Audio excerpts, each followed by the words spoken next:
inshallah ta'ala, from the book of Mukhtasar Minhaj al-Qasidin in matters of ibadat and how to make our ibadah the right way, not physically, but also with what's supposed to be in the hearts, matters of purification of the soul, manners that should be observed. As we heard before, it's easy to do the ibadah physically, but to do the ibadah in its reality and the way that Allah subhanahu wa ta'ala wants from us, this is needs for the person to constantly work on oneself and strive and struggle and seek rewards from Allah subhanahu wa ta'ala to achieve and to establish the ibadah, to make iqamah of the salah, to establish it, not just to perform it, not just to do it, but to establish it with one's heart and speech and actions. So this is basically the subject with the subject of al-ibadat. So now, inshallah ta'ala, he will talk about al-nawafil, the optional acts of worship. And al-nawafil with regards to the salah is definitely something very important. And this is how we fix the deficiencies in our fard salah by doing the nawafil.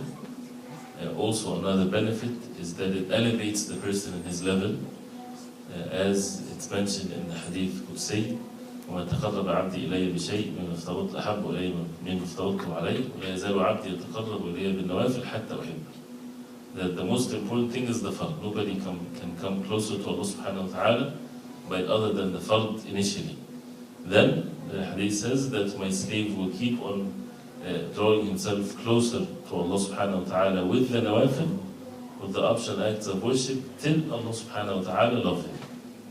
So this is basically the path of al-wilayah, to be among those who are righteous and to elevate oneself and to be among those who Allah subhanahu wa ta'ala is pleased with. So he says here that al-fara'id, with regards to the salah, is three parts. Other than the fara'id from the salah is three types. Sunan, as he says, wa mustahabbat wa tatawwa'at. This is classifications that the ulama can mention, and they can have more classifications or less, and it's not about the classification, it's about the content of it. So he said some they call it sunan, some they call it mustahabbat, recommended ones, and tatawwa'at, or they say optional, or so on.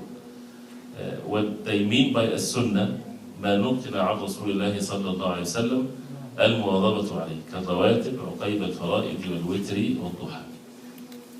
When they call the sunnah prayer, the sunnah means in this context what has been mentioned about the Prophet صلى الله عليه وسلم that he would do constantly without missing it, like the rawatib, the 12 rak'ah of al-rawatib, the 2 rak'ah before Fajr, 4 before Dhuhr, 2 after Dhuhr, 2 after Maghrib, and 2 after Isha. And the Witr and the Duha, also it's called from the Sunan, like the Duha prayer and the Witr. And of course these things, it needs for the person to be patient to establish these salawat. But the word as-sunnah, it depends where it's used, right? What context the word is used in. It can be used in matters of aqidah, matters of belief, matters of mandatory acts, things that are forbidden, or as it's mentioned in the books of fiqh, in the matters of al-ibadat, as these optional acts of worship that the Prophet ﷺ would do regularly. And he mentioned here Surah al-Duha with it, Salat al-Duha with it. Some people, they would mention the Salat al-Duha with in another category, but the outcome is the same, the effect is the same. And Salat al-Duha really something that also should not be missed. The person should do his best he can to do it with the virtuous hadith that talks about it, one of which the famous hadith that every morning there is for every sulama, for every joint of the human being, there's a sadaqah to be given, and for every tasbih a sadaqah, and for every tahleel a sadaqah, and to say alhamdulillah sadaqah, and the many good deeds. And 2 rak'ah of al-duha will be sufficient for the 365 joints in one's body. And also, as the hadith of the Prophet ﷺ, that Salatul Awabin hina taghmadul fisal, that the salah of the awabin is when the camels would not able to sit on the ground, when it's hot, when the sun rises high, that's the best time for Salatul Duha. like around 11:30, 12, something like this. And it's called Salatul Awwabin. Al-Awwabin means those who are always in state of return to Allah subhanahu wa ta'ala.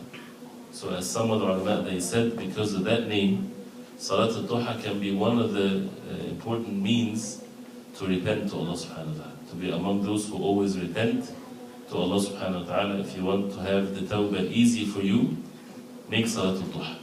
Right? Because it's called Salatul Awwabin, and those who would be in constant ibadah and so on. Then he says, وَنَعْنِي بِالْمُسْتَحَبْ, and what he means by al-mustahab, or what is recommended, ما ورد الخبر بفضله ولم ينقل المواظبة عليه. What the text came, the Quran or the hadith of the Prophet ﷺ mentioning that it's virtue, but it was not something that the Prophet ﷺ would do regularly, all the time. كالصلاة عند دخول المنزل والخروج منه, like praying when you enter your home and when you leave. There's a hadith in this, and whoever wants to be saved from مدخل السوء, the evilness of entering your home, pray 2 rak'ah. And if you want to be saved from مخرج السوء, or the evilness of going out, pray 2 rak'ah before you leave. So it's a good thing even if the person will do it all the time. Right? It's definitely a good thing to protect what you're going to when you enter your home, or what you're facing when you go out. And it also shows, since this is mentioned, there is fitan everywhere, right? And we are tried everywhere we go. And definitely the fitan should be outside more than what it is at home. If a person's home is fitna in itself, it's a big problem. Because the Prophet ﷺ, he ordered us at times of fitan, when they asked him what to do when times of fitan, tribulations and so on, he said, كُونُوا أَحْلَاسَ بُيُوتِكُمْ, be at your homes, right? Very close, do not leave your homes. That means when it becomes corrupted in many places, our homes would mean something else for us. And a person should be careful when he leaves, where he's going. He should have this in his mind, where am I going, right? And one of the ulama, he gave it a terminology very nice. He called it حراسة التحرك. Like before you move, watch where you're going, right? It's not as safe as you think it is. Not physically safe, but for one's religion, right? You cannot just decide, let's go to the beach when it's hot, for example, right? You commit sins if you go there. Let's go to the mall when it's so crowded, right? A person has to make sure that he adjusts his moves so that he does not fall into matters of sins. So going in and coming out, it's a good thing also to make salah, but it's not something that the Prophet ﷺ necessarily would do all the time. But if a person do it at all times, it's not bid'ah or anything, it's a good thing. And then he says, وَنَعْنِي بِالتَّطَوُّعَاتِ. التطوعات or tatawwu' is optional or something that is extra and so on. He says, مَا وَرَاءَ ذَلِكَ مِمَّا لَمْ يَرِدْ بِهِ خَبَرٌ. What's beyond that there's no specific text talks about it specifically, that it's to be done at specific time. But the person would do as much as he can with it. Of course, he did mention Qiyamul Layl, right? Which can be mentioned with this nawafil. And the best nawafil is after the fard is Qiyamul Layl. Ibn Rajab rahimahullah, he gave it a different perspective, which is again the outcome is the same. As the hadith of the Prophet ﷺ, أفضل الصيام بعد رمضان شهر الله محرم. The best fasting after Ramadan is Muharram. And the best salah after the al-mafruda is Qiyamul Layl. And the best salah after the obligatory salah is the night prayer. He said Muharram to Ramadan, or compared to Ramadan, this is optional salah, like optional fasting. The same thing, the best of optional salah in general is Qiyamul Layl, with all the ayat in the Quran and the hadith of the Prophet ﷺ. The fasting of Sha'ban, which is right before Ramadan, where the Prophet ﷺ would fast all of it or most of it, as the hadith mentions, this is like the sunnah prayer related to the fard, because it's close to the fard. So it comes in this category, because sometimes these hadith, you would say it's the best fasting. But the Prophet ﷺ used to fast Sha'ban, so which is more virtuous. fasting in Muharram or fasting in Sha'ban. Fasting in Muharram is like the night prayer. Fasting of Sha'ban is like the Sunnah prayer, like the 12 rak'ah Sunnah. So it's all virtuous thing, but this is one category and this is another category. So this is definitely the best optional salah, which is the night prayer. And that's why he says the best, the most virtuous tatawwa, the most virtuous optional actions to be done with one's physical body is the salah. Salah is the most virtuous thing ever, because it's, you know, the obligatory salah is the pillar of this deen, the second pillar of Islam. And as the Prophet ﷺ, that the salah khayru mawdu', the best subject is the salah. And anytime the Prophet ﷺ, something would concern him, he would rush to the salah. And Allah subhanahu wa ta'ala says, وَاسْتَعِينُوا بِالصَّبْرِ وَالصَّلَاةِ, seek help in patience and salah. And this is the means of all matters of goodness in this life and in the hereafter. And when sometimes we talk too much and we make ibadah less, right? You know, we should make more ibadah and talk less.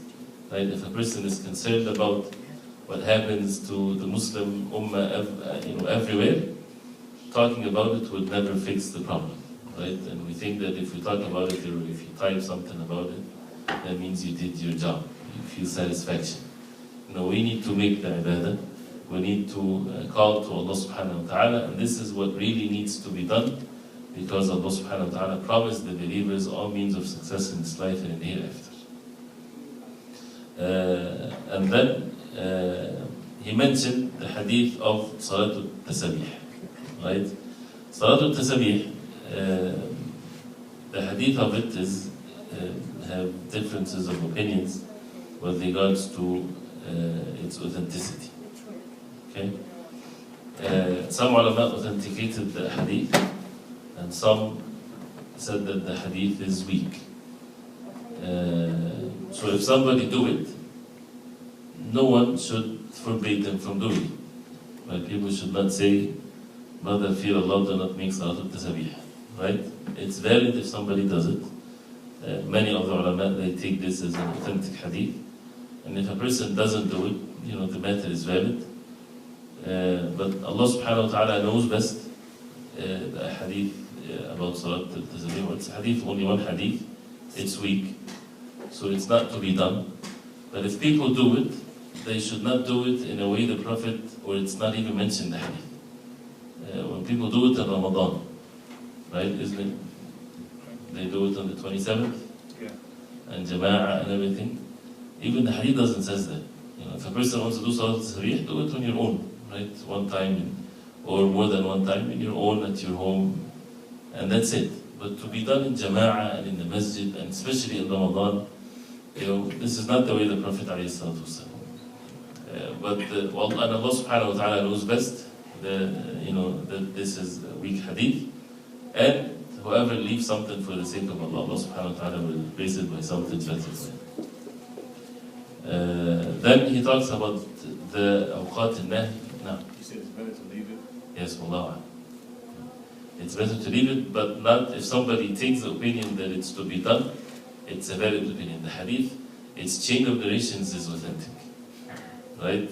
According to many of the ulama. Those who said that it's weak because it's only one hadith in the salah is a strange thing, and it's never been mentioned that anyone did it, and so on. So some had said that it's weak and it's not authentic. Anyway.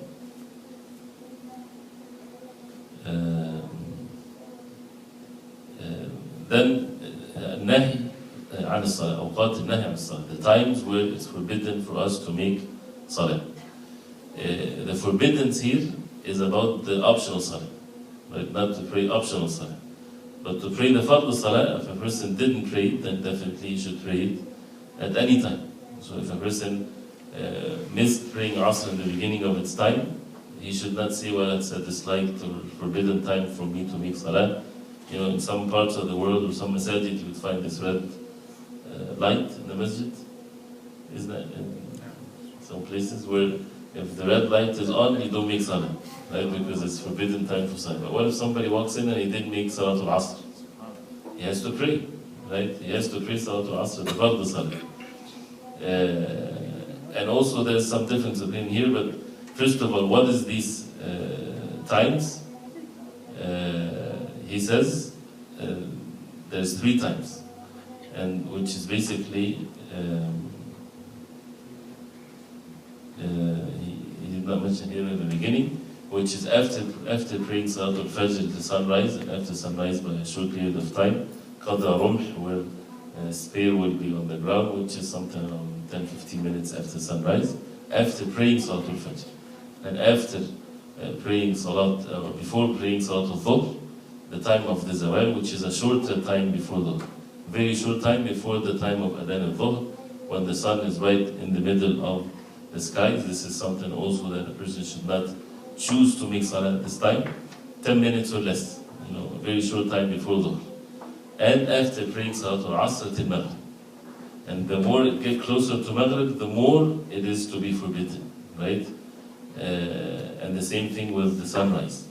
And the wisdom behind that, as the hadith of the Prophet ﷺ, one of which is not to imitate those who would worship the sun, and also not to make sujood liqarn al-shaytan, as the Prophet ﷺ says that when the sun sets and rises, it rises between the 2 horns of the shaitan.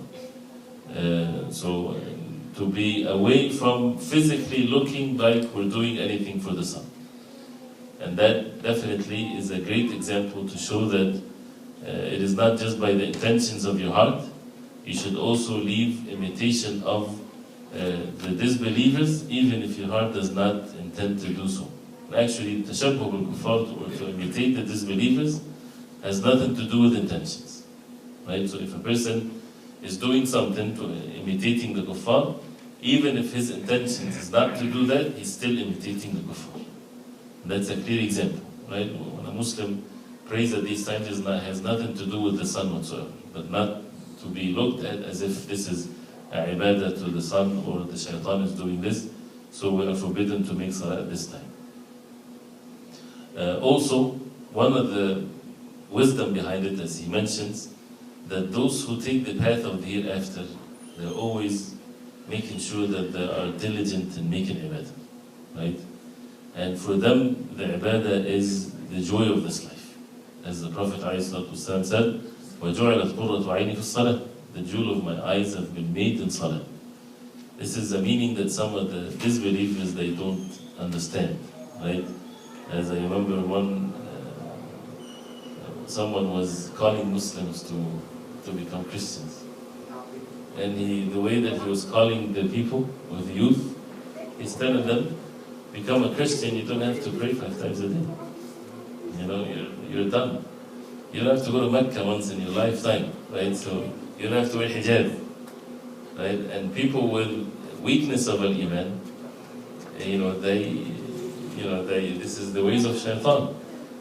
This person, because he is ignorant about what this is all about, this is the joy of the believers, right? The believers, they think this is their joy. They do it willingly. Nobody's forcing them or hitting them with a stick to make these acts of worship. And this is part of their joy. What is the point of this life when a person would stay away from the ibadah and the worship of Allah subhanahu wa ta'ala, the creator of the heavens and the earth, when everything is in state of dhikr and ibadah to Allah subhanahu wa ta'ala? The beauty of the believers is that they would choose to be in that harmony with everything else of the creation of Allah. So when a person is diligent in making the ibadah, and the believers that are doing this every day, they might, which is as part of our human nature, if it's all the time, if the salah is done all day and all night, the person might get bored or tired. So to have certain times where it's forbidden for us to make salah, so that the person can be busy with another act of worship. Because if you know that the salah is the best thing, right? So a person will try to do as much as he can with the salah. So then the time is forbidden. So that person, because of the love of Allah subhanahu wa ta'ala, he will do something else. And that helps the believers to be that change, to make them more energetic and so on when it comes to matters of the salah and so on. That's why the salah itself, it has ruku' and sujood and standing. That's why there's many acts of worship, to avoid this tiredness of just making one act of worship. That's why there's the adhkar after the Salatul Fajr and after Salatul Asr. And this is very important in the beginning of the day and the end of the day. To start the day with the dhikr of Allah subhanahu wa ta'ala after Fajr, and to end the day or to start the night with the dhikr of Allah subhanahu wa ta'ala before Maghrib. So this is with regarding to the awqat al-nahy. Now, well, with regards, of course, there's some issues here. One of which is tahiyatul masjid. We said that what is forbidden is the optional salah. But is the sunnah salah forbidden also? If a person misses the sunnah salah of dhuhr salah, right? And he remembered it after asr, can he make up the 2 rak'ah or the 4 rak'ah sunnah that he missed of dhuhr after asr? And the second thing is, if a person enters a masjid, should he pray tahiyatul masjid before he sits or not, even if it's the time of karaha or the nahi, when it's forbidden to make salah? The first one and the second one, both they have differences of opinions. But there's an evidence where the Prophet ﷺ prayed 2 rak'ah after Asr, and this is in Sahih al-Bukhari. And when he was asked about it, ﷺ, he said that Aisha, she asked the Prophet ﷺ, why are you praying after Asr? So the Prophet ﷺ told her that your people made me busy, and he forgot the sunnah of Dhuhr. So he prayed it after Asr. Some said this was a special thing for the Prophet ﷺ, but there's no evidence, right, that this is, the Prophet ﷺ didn't say something specifically that this is only for him. So the other opinion, they said, it's okay if a person do that, as long as he forgot. Not that he was lazy and he didn't make the sunnah and then, okay, let me do it now. No. And if he totally forgot or he was extremely busy, he could not make it, according to this opinion, he can make it up after Salatul Asr. Or praying Tahiyatul Masjid, because of the hadith of the Prophet ﷺ, إِذَا دَخَلَ أَحَدُكُمُ الْمَسْجِدِ فَلَا يَجْلِسْ حَتَّى يُصَلِّ رَكْعَتَيْنِ. If one of you enters the masjid, he should not sit down till he prays 2 rak'ah. But also this is a valid point if a person would take the other opinion that a person should sit at the time of karaha and not to pray 2 rak'ah. And these issues, again, people should not fight over, because if we go through the evidences, you might, be convinced of the other opinion. The matter is, the hadith can be understood this way or the other. It depends on which one you see is stronger than the other, or which principles the ulama they take to extract the rulings. Some of them, they would take the forbiddance is stronger than the order to do something. If you have two things, you're ordered to do one thing, and you're forbidden to do the same thing. Which one you give it priority? The hadith that has the forbiddance, right? Forbidding something, this is stronger in action. And some would say, but the forbiddance here was not as strong as it seems, because you would find other hadith like the action of the Prophet ﷺ prayed after Asr, or the Prophet ﷺ forbidding anyone to forbid anyone from praying or making tawaf around the Kaaba at any time. If you go to Mecca and you enter the Kaaba, and you entered the Masjid al-Haram after Asr, you prayed Asr, right? Should you just wait and go make tawaf till Maghrib time? No, nobody would say that. You go make tawaf after Asr. That's why people are making tawaf all day. After Asr, it's not a time to make salah. Tawaf is salah, right? And although there is talking during the tawaf is permissible, but the Prophet ﷺ said in the hadith in Sahih al-Bukhari that tawaf salah. إلا أن الله عز وجل أحل فيها المنطق, except that Allah subhanahu wa ta'ala made the speech in it halal. That means if you have to say something, it's not like the salah. Plus after the tawaf, it's from the sunnah to pray the 2 rak'ah. So if you make the tawaf after Asr, you should not say, well, it's forbidden time for me to make the 2 rak'ah behind Maqam Ibrahim or elsewhere. No, still do it, even if it's after Asr. So that means the hadith that forbids praying at this time is not that strong of forbiddance, right? So it was weakened by these hadith. So they say, since that's the case, then the other hadith is stronger, not in authentication, of course, stronger in the strength of the order of all the forbiddance. If you enter the masjid, do not sit, no exception. Do not sit unless you pray 2 rak'ah. And Allah subhanahu wa ta'ala knows best, and you might hear different things from different people, but if you're close to Maghrib, definitely this is a stronger forbiddance. So if it's like you have 2-3 minutes before Maghrib, Allahu A'lam, don't pray Tahiyatul Masjid. Just wait till Maghrib, because this is a stronger night. But if it's right after Asr and still there is 2-3 hours to Maghrib, and you want to sit in the masjid, then pray 2 rak'ah before you sit. But should a person pray Salatul Istikhara, for example, after Asr, he has to make Istikhara. Should he pray it at this time? No. But if he enters the masjid and he has to sit, so he make Tahiyatul Masjid and he make it at Istikhara, yes. Wallahu a'lam. Any questions? Because the next point is the zakat. And the zakat, inshallah ta'ala, will talk about it Saturday, inshallah. Many people, they, when it comes closer to Ramadan, they start thinking about zakat. We won't talk about all the rulings of zakat, just mainly the ones that pertains to money in our situation, and some of the things that can bring so much questions. So we can talk about that. But here he talks about not the zakah in its rulings, but the things for a person to witness or to have in his heart while giving zakah and so on. So maybe, and the etiquettes of the one giving, and the etiquettes of the one receiving, and the charity in general, and the etiquettes of that. So maybe we can leave that, inshallah ta'ala, till Saturday. But if you have any questions, I don't mind if you continue with zakat, but you were mentioning different types of prayers outside of the fard. You mentioned sunnah, tawwa, and what was between that? mustahabbat. And of course, as an example of that, you mentioned like if you're leaving the house or coming into the house. Right. There were things that the Prophet ﷺ not necessarily would do frequently. And of course, the most important sunnah is witr and sunnah al-fajr. And this is something that the Prophet ﷺ would not leave whatsoever. While he would travel, والسلام, he would leave sunnah al-dhuhr and sunnah al-maghrib and sunnah al-isha. He's traveling. That's why it's the sunnah to leave it. But still pray the witr and the sunnah al-fajr. And whoever leaves it, he will get the reward of it as if he is doing it, if he used to do it when he's not traveling. From the hadith of the Prophet ﷺ, إِذَا مَرِضَ الْعَبْدُ أَوْ سَافَرَ كُتِبَ لَهُ مَكَانَ عَمْلٌ صَحِيحًا مُقِيمًا.